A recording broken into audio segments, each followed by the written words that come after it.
மயிலாடுதுறை மாவட்டம் தரங்கம்பாடியைச் சேர்ந்த பன்னீர் மகன் சண்முகவேல் என்பவருக்கு சொந்தமான சுசிக் என்ஜின் பொருத்தப்பட்ட ஃபைபர் படகில் 9 மீனவர்கள் கடலுக்கு மீன்பிடிக்க சென்றுள்ளனர்.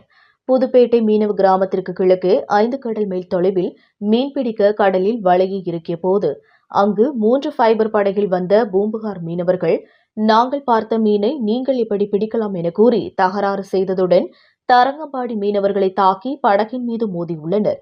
இதில் தரங்கம்பாடியைச் சேர்ந்த பன்னீர் மகன் சதீஷ்குமார், செல்லத்துறை மகன் நிதிஷ் ஆகிய இருவரும் காயமடைந்துள்ளனர். காயமடைந்த மீனவர்களை சக மீனவர்கள் மீட்டு சிகிச்சைக்காக தரங்கம்பாடி அரசு மருத்துவமனைக்கு கொண்டு வந்து சேர்த்தனர்.